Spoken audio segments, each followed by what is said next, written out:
Gros plan sur le projet de déviation de la commune de l'Arbrel dans le Rhône. Des centaines d'habitants de la communauté de communes se mobilisent pour éviter le pire, un projet coûteux et inefficace. Un grand projet inutile, et voilà pourquoi. Il est 8 heures en ce lundi matin, comme tous les jours de la semaine, ces jeunes écoliers sportifs empruntent la coursière des Fauvettes, en bas des Veux, pour regagner le centre de l'Arbrel. Ils sont suivis de près par des actifs et des cyclistes qui rejoignent la gare située à quelques centaines de mètres et son tout nouveau train-tram. Des salariés qui arrivent aussi de Lyon, à 25 km. D'autres vont faire leurs courses pour le plus grand bonheur des commerçants locaux. Et c'est comme cela, depuis des générations.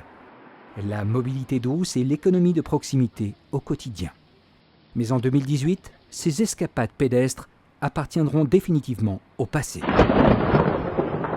Le tracé retenu pour la déviation de l'Arbrel, un gigantesque boulevard extrêmement dangereux, pentu, truffé de ronds-points, coincé entre le tout nouveau centre technique de la SNCF et les coteaux, interdira tout accès aux piétons et aux cyclistes.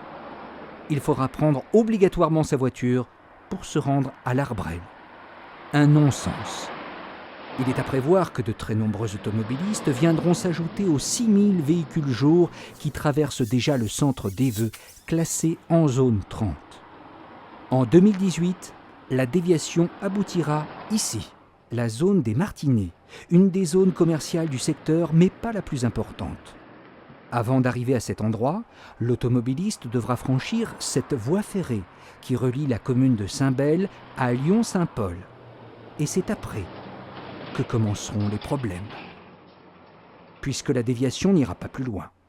Des centaines de poids lourds et de voitures se retrouveront pris au piège, au cœur d'une zone devenue inaccessible. Mais alors, une question. Pourquoi stopper une déviation aux portes de la zone des Martinets alors que l'activité économique majeure, avec plus de 50 hectares, des centaines d'emplois, se trouve sur le versant opposé, à quelques kilomètres, dans la zone de la Ponchonnière située sur les communes de Saint-Bel et Savigny. Avec un tel projet, les problèmes de circulation ne seront absolument pas résolus, mais tout simplement déplacés et amplifiés. Regardons maintenant le projet depuis le centre de l'Arbrel. Pour réussir à se frayer un chemin au cœur des monts du Lyonnais, le projet nécessitera de nombreux ouvrages d'art accentuant le ruissellement et les risques d'inondation. Conséquence, un paysage totalement défiguré, des nuisances visuelles, sonores, le pays de l'Arbrel massacré.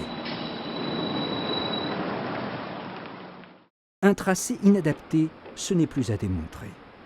Un tracé qui coûtera également très cher aux contribuables, 70 millions d'euros au minimum. Un budget disproportionné par rapport aux services rendus. Un budget qui contribuera à augmenter la dette du département et des communes concernées. Un tracé cher, un tracé inadapté, certes, mais aussi un tracé fait à la hâte.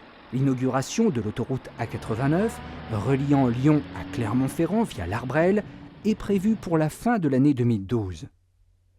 L'impact sur le trafic local sera réel, les études le prouvent. De nombreux camions ne passeront plus par le centre de l'Arbrel. Il est donc urgent d'attendre. D'autant que le train-tram de l'Ouest lyonnais, lancé en septembre 2012, contribue déjà à réduire significativement le nombre de véhicules transitant par la vallée.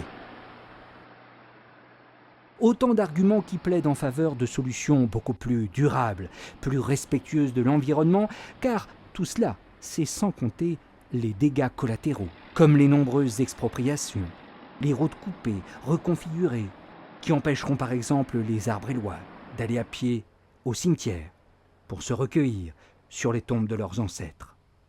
Le progrès est-il encore le progrès lorsqu'il se fait contre l'homme ou sans l'homme ? Vous venez de comprendre à présent pourquoi ce projet est un non-sens historique. Vous ne pourrez plus dire que vous ne saviez pas. Vous devez maintenant vous exprimer librement et en conscience à l'occasion de la concertation publique du 2 novembre au 2 décembre 2012. Nous comptons sur vous. Nous comptons sur votre engagement citoyen.